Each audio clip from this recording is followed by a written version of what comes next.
In this video, we're going to be taking a look at the full squad that New Zealand has announced for the Pacific Championships in a few weeks' time. So I'm going to go through the full squad list and then highlight a few players. So let's get started on the squad that they've announced.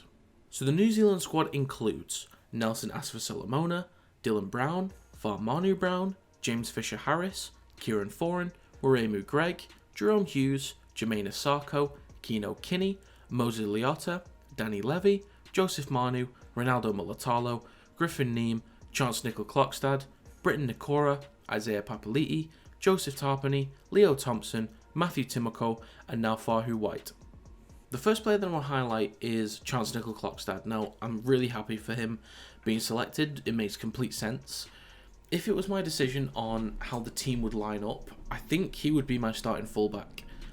And the main reason for that is I actually prefer him over Joey Manu, because I think Joey Manu is a better centre than he is fullback. Don't get me wrong, Manu is brilliant.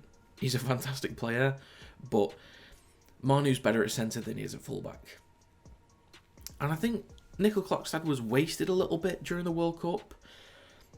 I think he played at centre and the wing a couple times, but never really at fullback. And this would be a great opportunity for him to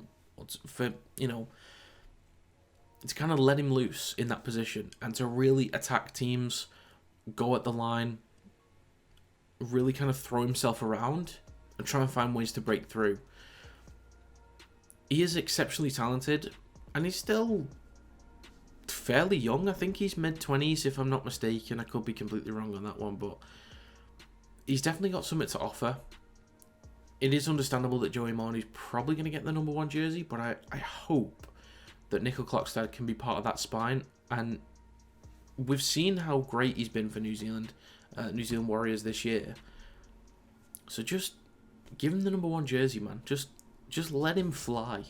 Let him fly. The next player that I want to talk about is the double act of James Fisher-Harris and Moses Leota. I'm kind of putting 2 into 1 here in this one. The main reason for this, of course, is the fact that they are both the starting props for the Penrith Panthers. Now, as a duo, they are extremely dangerous. Now, one thing that I said during my live stream of the grand final is that they're not, relatively speaking, prop-wise, they're not big guys. Hopefully you understand what I mean by that. They're not the size of Payne Haas. They're not the size of Fanua Blake. They're not massive guys. Of course, compared to everyone else, they are. That's why they're props in the first place. But they're not huge. However, the production that they have as a partnership is insane. Their ability to just, if you ask them both to do 80 minutes, they'll do it. They'll get it done. You wouldn't want them to have to do it because you need them to have a rest. But if you said to both of them, we're short on players, you need to do 80 minutes, I have no problems of them doing it and doing it well consistently throughout the game in how they are able to get so many offloads. They always seem to be there in support, like the try that Leota scored in the grand final supporting Nathan Cleary. He does that quite a few times. So they're always in support, they're always trying to find ways to offload, they're always getting the meters in, the carries in. Defensively, they always look solid to me. So as a partnership in the forward pack, competing against Australia, they're going to be huge. So again, they're not massive guys, relatively speaking, against other props, but their production levels are insane. Absolutely insane. And excellent professionals. And as a 1-2 combo, if they start together, they're going to be huge. Absolutely huge for this team. Now, the final player that I want to talk about is Dylan Brown. I do have slight concern with him, which is that I don't know if he's got the ability to take over a game at this level.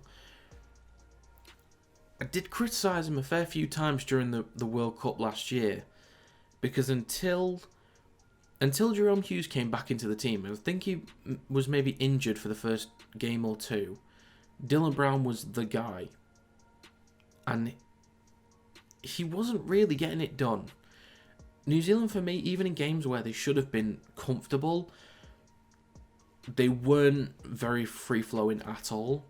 I don't think they were that good, particularly. And Dylan Brown was, I think, a problem with that. He tried to take on the line a couple of times, but wasn't really getting anywhere. His kicking game wasn't great either. I don't even recall him kicking that much, but I don't recall his kicking game being exceptional, so that tells me something. I do think he can be an excellent player, because we've seen it for the Eels. We've seen how good Dylan Brown can be when he's at his best. He's so effective, and he's such a pain in the arse to get down because his step is dangerous. But his ability to control the game, I think, is lacking. But what I really want to see is him take over games. I want a lot of that pressure taken off Jahrome Hughes. I think we're going to see Jahrome Hughes flourish anyway because he tends to do it. He's an exceptional player. But I want to see Dylan Brown taking over games. I want to see him put Australia under pressure, making him have to worry about him constantly.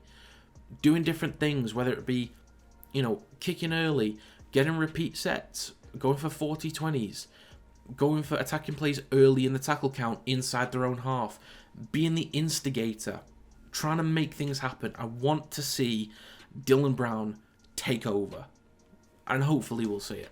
But I do have my concerns, but at his best, he can be a very talented player. So that is going to be it for this video. If you have any opinions on the squad that's been announced, let me know in the comments down below. Also, let me know if there's any changes you would have made, anyone you would have left out, anyone else you would have brought in. But that's going to be it for this video. Thank you very much for watching, and I will see you next time.